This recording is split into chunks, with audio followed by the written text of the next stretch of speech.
Chapter 10. Vatsara and Asita attain peace. Om Shri Ganeshaya Namaha.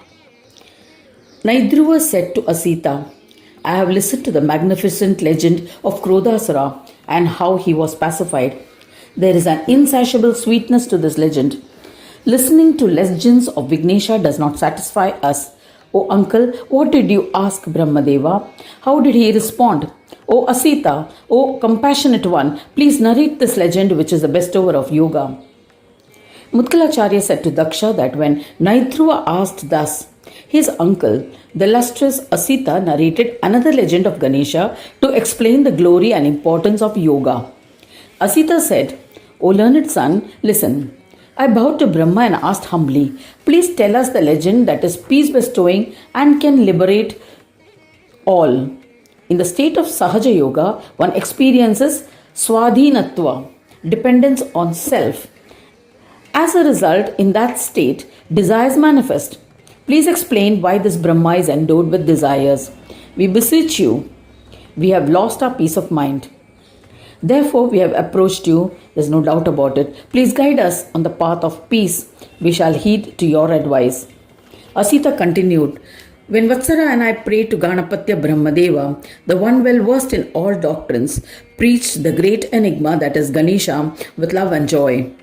There are 4 Brahmas: Karma Brahma, who is Shakti or Shakta Brahma, Jnana Brahma, Saura Brahma or Surya, Sama Brahma, Vishnu or Vaishnava Brahma, and Sahaja Brahma, who is Shiva or Shaiva Brahma. When all the 4 unite and become one, Swananda manifests, who observes silence, which is beyond words. In that state, Swananda Brahma is also Swadhina. Shiva and other Brahmas have been completely absorbed into him. The 3 states, knower, jnana, knowledge, jnana, and the one to be known, neya, cannot be differentiated. Hence, O son, one can attain him by Swasamvedya Yoga, intelligible only to oneself and inexpressible. When one tries to understand Sanyoga, it appears that Sanyoga occurs due to Maya. Maya is an incomprehensive positive Shakti of the unmanifest Brahma. A raw mango is green and sour. It becomes orange and incredibly sweet as it ripens. This change is from within. The sweet fruit entices many humans. This power of enjoyment within the fruit is Maya. The same tendencies are observed in humans. During adolescence, many alluring changes occur within, which can be called Maya.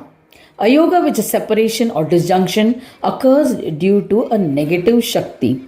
Just as a positive Shakti brings about good and desired changes in the fruit, a negative Shakti can bring about bad and undesirable changes. Positive and negative Shakti are the 2 forms of Maya,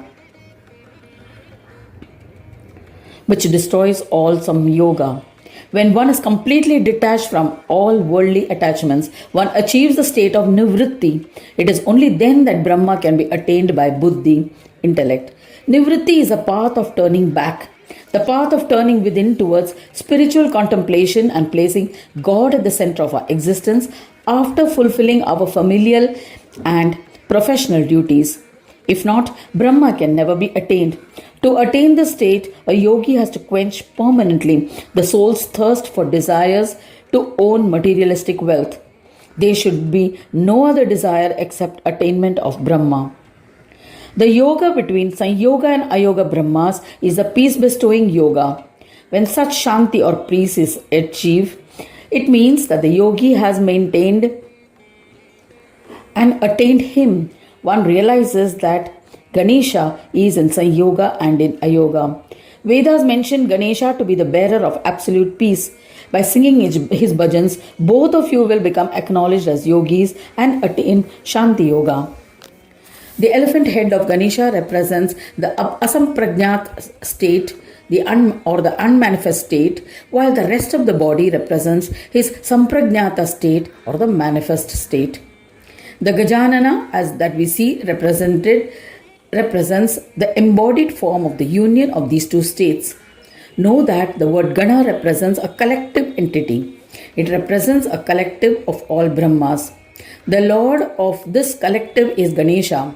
This is a certainty. The great Buddhi, goddess of wisdom, exists as Chitta. Siddhi, goddess of accomplishment, is the enchantress of the Chitta. This dear Lord and consort is Ganesha himself. This has been said by Vedas. Therefore, abandon the tendencies of this peacefully contemplate on this embodiment of yoga. Asita continued the narration. He said that Brahmadeva concluded his teachings and maintained silence. After bowing to him, Vatsara and I departed to a forest. We practiced what Brahmadeva had preached. We mastered Sama and Dhamma and attained unwavering peace. Yet we continued to engage in singing bhajans of Gananayaka. After 1 year, Ganadhyaksha manifested to grant a boon. On seeing him, we offered pranams, performed his puja with the prescribed rituals, and extolled him with devotion. Asita and Vatsara extolled, O Lambodara, you are eternally in the form of yoga. We bow to you. To the embodiment of yoga, who bestows yogic peace, we bow to you.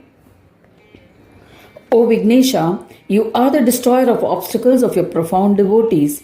You are also the creator of obstacles for the non-devotees. We bow to you. To the one who resides in Swananda and bestows Swananda, to the one who rides on Mushaka, to the one whose flag bears the emblem of Mushaka, we bow to you.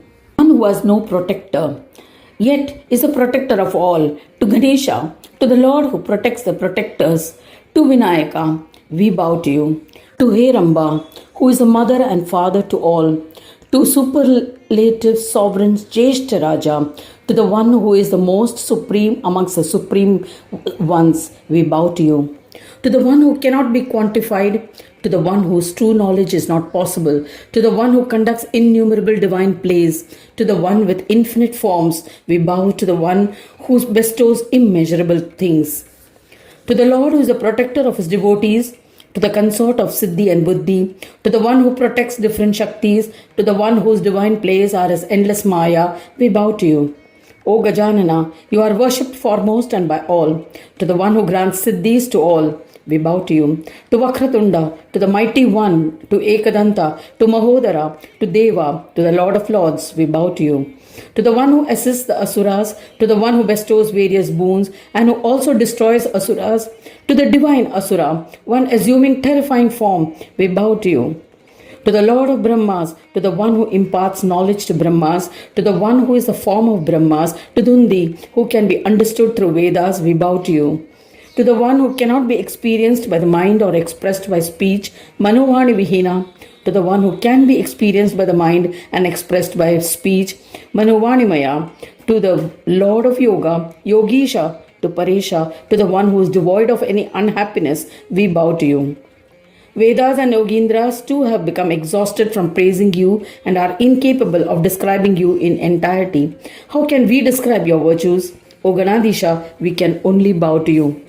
Hearing such praise, Ganadisha said to the two Munis, O Brahmins, ask for a boon. I am bound by your devotion, so I shall grant it. This stotra that you have composed will bestow all siddhis and enhance devotion to me.